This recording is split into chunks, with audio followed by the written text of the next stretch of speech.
அனைவருக்கும் வணக்கம் friends. Today top questions. So இன்னைக்கு ஃபாஸ்ட் ரிவிஷன்ல என்னென்ன கொஷின் ரொம்ப முக்கியமான கொஷின் அப்படின்னு சொல்லி பார்க்கலாம். ஃபர்ஸ்ட் கொஷின், மனித உரிமை பாதுகாப்பு சட்டம் இயற்றப்பட்ட ஆண்டு. ஆன்சர் 1993. ஸோ இந்த மனித உரிமை பாதுகாப்பு சட்டம் பார்த்தீங்கன்னா 1993 சட்டப்படி 1993 அக்டோபர் 12ஆம் தேதி வந்து தேசிய மனித உரிமை ஆணையம் வந்து ஏற்படுத்தியிருப்பாங்க. இந்த ஆணையம் வந்து ஒரு சட்டபூர்வமான அமைப்பு, பல உறுப்பினர்களை கொண்ட அமைப்பு. இந்த ஆணையம் மனித உரிமைகளின் காவல் நாயாக செயல்படுகிறது அப்படின்னு சொல்லி சொல்றாங்க. ஒரு தலைவர் மற்றும் 5 உறுப்பினர்களை வந்து கொண்டிருக்கு. மனித உரிமை பாதுகாப்பு சட்டம் மொத்தம் 2 டைம் வந்து திருத்திருக்காங்க. ஒன்று 2006ல, ஸோ இன்னொன்று வந்து 2019ல. ஸோ வந்து 2 டைம்ஸ் வந்து மனித உரிமை பாதுகாப்பு சட்டத்தை வந்து திருத்திருக்காங்க. நெக்ஸ்ட், யாருடைய ஆட்சி காலத்தில் தேசிய நெருக்கடி பற்றி ஆராய ஜே.சி. ஷா குழு அமைக்கப்பட்டது? ஆன்சர் மொரார்ஜி தேசாய்.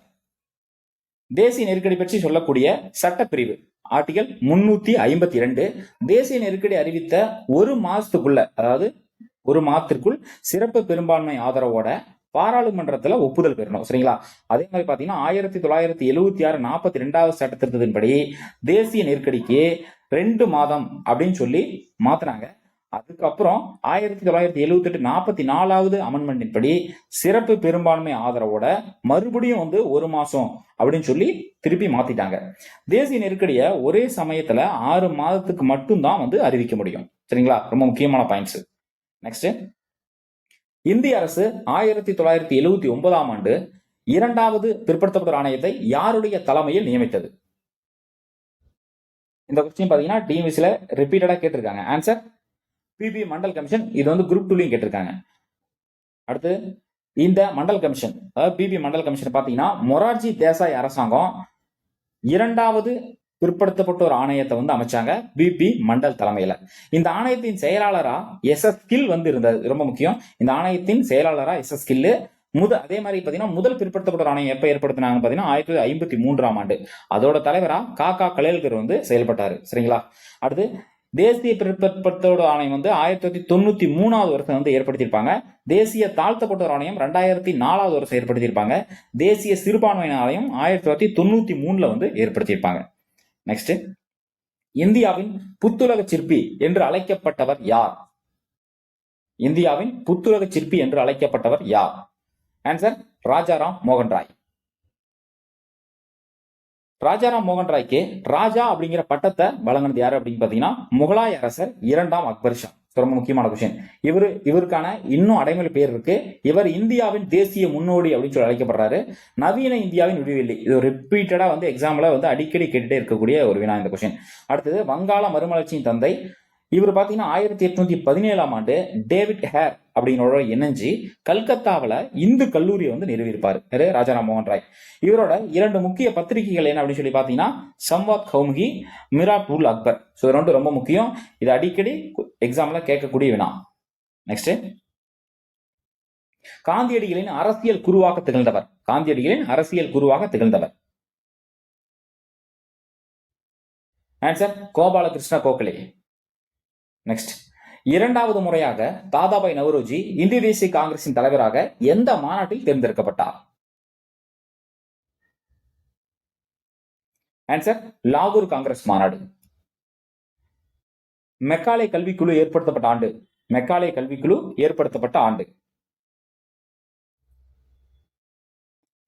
ஆன்சர் 1835. தமிழக கல்லூரிகளில் தமிழை பயிற்று மொழியாக அறிமுகப்படுத்திய ஆண்டு. தமிழக கல்லூரிகளில் தமிழை பயிற்று மொழியாக அறிமுகப்படுத்திய ஆண்டு.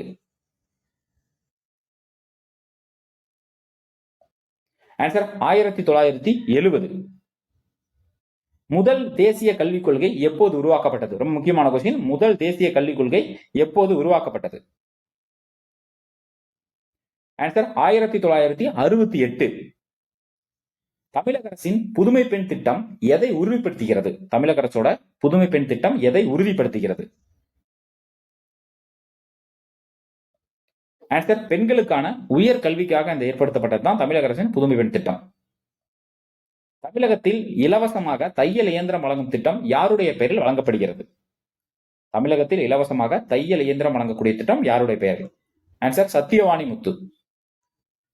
பெற்றோர் மற்றும் மூத்த குடிமக்களின் பராமரிப்பு மற்றும் நலன் சட்டம் எந்த ஆண்டு அமலுக்கு வந்தது? ரொம்ப முக்கியமான கொஸ்டின். இது வந்து குரூப் 2 குரூப் 4 ரெண்டுலயுமே கேட்டிருக்காங்க. ஆன்சர் 2007.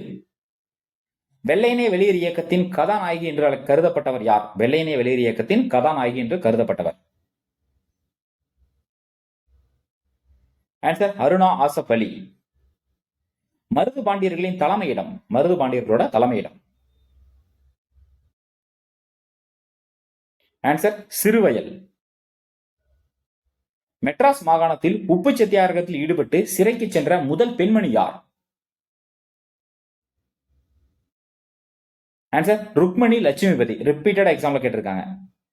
அடுத்தது, நான் கண்ட பாரதம் என்னும் நூலை எழுதியவர் யார்? ஆன்சர் அம்புஜத்தம்மாள். இந்திய தேசிய ராணுவத்தின் ஜான்சிராணி படைப்பிரிவிற்கு தலைமை தாங்கியவர் யார்? இந்திய தேசிய ராணுவத்தோட ஜான்சிராணி படைப்பிரிவுக்கு தலைமை தாங்கியவர். Answer doctor Lakshmi. ஒடுக்கப்பட்ட இந்துக்கள் என்ற புத்தகத்தின் ஆசிரியர் யார்? ஒடுக்கப்பட்ட இந்துக்கள் என்ற புத்தகத்தின் ஆசிரியர். ஆன்சர் MC ராஜா. நீதி கட்சியின் முதல் மாநாடு எங்கு நடைபெற்றது? நீதி கட்சியின் முதல் மாநாடு எங்கு நடைபெற்றது? ஆன்சர் கோயம்புத்தூர். முதல் சுயமரியாதை மாநாட்டை தலைமையேற்று நடத்தியவர் யார்? குரூப் 4ல கேட்டிருக்காங்க, குரூப் 2லயும் கேட்டிருக்காங்க. ஆன்சர் சவுந்தரபாண்டியன். தந்தை பெரியார் நீதி கட்சியின் தலைவராக தேர்ந்தெடுக்கப்பட்ட ஆண்டு. தந்தை பெரியார் நீதி கட்சியின் தலைவராக எந்த வருஷம் தேர்ந்தெடுக்கப்பட்டார்? ஆன்சர் 1938. இரண்டாம் உலக தமிழ் மாநாடு சென்னையில் நடைபெற்ற போது தமிழகத்தின் முதல்வராக இருந்தவர் யார்? ஆன்சர் அண்ணாதுரை. நெஞ்சாற்றுப்படை என்னும் வேறு பெயர் கொண்ட 10 பாட்டு நூல் எது? நெஞ்சாற்றுப்படை என்னும் வேறு பெயர் கொண்ட 10 பாட்டு நூல். ஆன்சர் முல்லைப்பாட்டு. சோழர்களின் சமூக அரசியல் நிலை பற்றி கூறும் நூல் எது? சோழர்களோட சமூக அரசியல் நிலை பற்றி சொல்லக்கூடிய நூல். ஆன்சர் கலிங்கத்துப்பரணி. திருவள்ளுவர் திருக்குறளில் அதிகமாக வலியுறுத்துவது எதனை? திருவள்ளுவர் திருக்குறள்ல அதிகமாக எதை வலியுறுத்துறார்? ஆன்சர் நட்பு. ஸோ ஃப்ரெண்ட்ஸ், டுடே ஸ்டாப் கொஸ்டின்ல இன்னைக்கு நீங்க எத்தனை வினாக்களுக்கு வந்து சரியா ஆன்சர் பண்ணிருக்கீங்கன்னு சொல்லி மறக்காம கமெண்ட்ஸ்ல கமெண்ட் பண்ணுங்க. மறக்காம உங்க ஃப்ரெண்ட்ஸுக்கு ஷேர் பண்ணுங்க. தேங்க்ஸ் ஃபார் வாட்சிங். நெக்ஸ்ட் வீடியோல பார்க்கலாம்.